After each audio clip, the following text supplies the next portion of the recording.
a service of CNC Worldwide.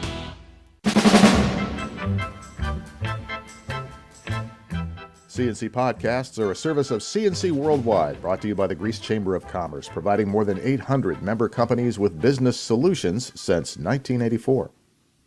All across New York, candidates and volunteers made countless phone calls and knocked on thousands of doors yesterday to turn out the vote for today's election.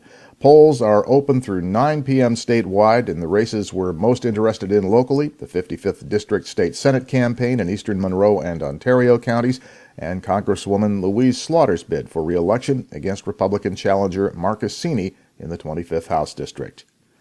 Capital New York says outside issue groups have funneled $17.8 million into New York State campaigns this year, most of it spent on negative TV ads.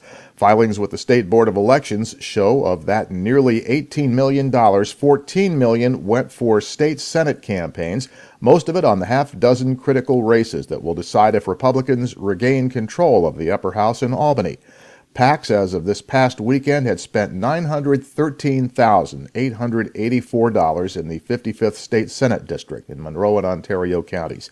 Most of that money has been spent on a steady stream of attack ads, ending with the words, "We just can't trust," and then insert the other guy's name here. These are produced and paid for by groups that have no connection with either campaign and by law aren't supposed to. Webster Police Chief Gerald Pickering is retiring with the new year. Pickering has been police chief in Webster since April of 2001 and a Webster police officer since April of 1984. 30 of his 36 years in law enforcement have been spent with the Webster Department.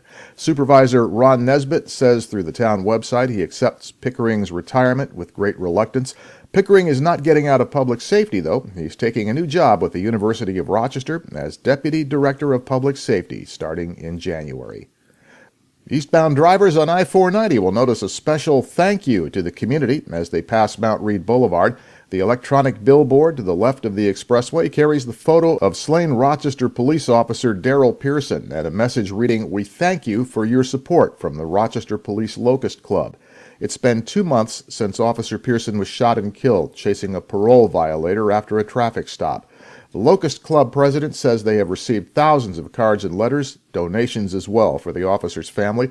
They wanted to say thanks, so they took out the billboard through Sunday, and then it'll switch next week to an identical billboard on I-390 near the airport. Monroe County deputies confiscated a woman's .38 caliber pistol Saturday when TSA agents at the Greater Rochester International Airport spotted it in her carry-on bag. The Webster woman has a handgun permit, but as she found out, that does not mean you can carry a gun on an airliner.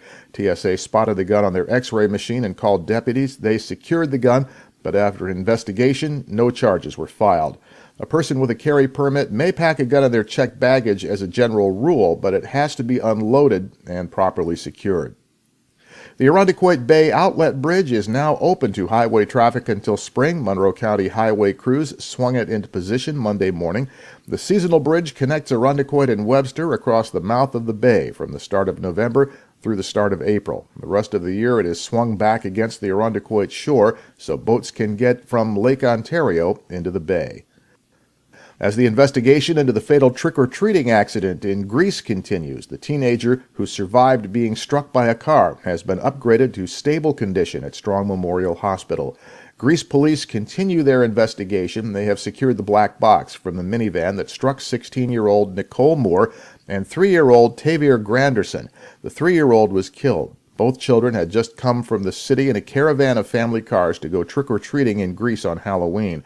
The children ran from behind the string of parked cars to cross Ladder Road and were hit by a passing minivan.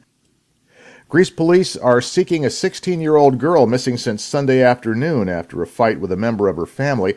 Alexis Willoughby was last seen about 12:43 Sunday afternoon at the Northgate Manor Apartments where the disagreement took place. She lives with her family in Hilton and has frequented the city in the past. Greece police are asking anyone with information about her whereabouts to please call 911. In Leroy, police are looking for the public's help in finding a missing man last seen on Friday. They say 49-year-old Donald Legg Jr. stands just over 6 feet tall. He's about 170 pounds, wears glasses. He favors a baseball cap. He was last seen on Clay Street in Leroy. He may be wearing a plaid jacket. Legg's car is also missing. It's a 2011 Chevy Cruze 4-door light blue. It has New York tags Alpha Papa Victor 5276. Federal prosecutors say a Rochester man pleaded guilty to drug trafficking charges for conspiring to sell more than an ounce of cocaine. James Hardaway, also known as Jabber, was accused of buying large amounts of powder cocaine and processing it into crack for sale around the Rochester area. Hardaway was arrested at an Ambrose Street address back in January during a raid in which officers seized cocaine, processing equipment, and ammunition. Sentencing is February 2nd. The Livingston County Sheriff's Office and the Livingston County Emergency Management fire investigators are still looking into the cause of a major blaze in Caledonia through the weekend. Firefighters had to stay there all through the day Sunday, dousing hot spots at the Commodity Resource Corporation plant on Caledonia Leroy Road. It caught fire about 11 Saturday night. It's a feed mill and fertilizer plant that supplied feed to agribusinesses and farms all across western New York, one of the biggest in this part of the state. It produced such a large volume of fire when it burned that it lit the sky for miles around, as you can see in this amateur video. It took more than 20 fire companies. Some 150 firefighters were involved over a 4-hour battle to bring it under control. The building was a total loss. Your next CNC podcast is whenever you click on one of our pages and catch one. We post updates as necessary. I'm Bud Lowell, CNC News.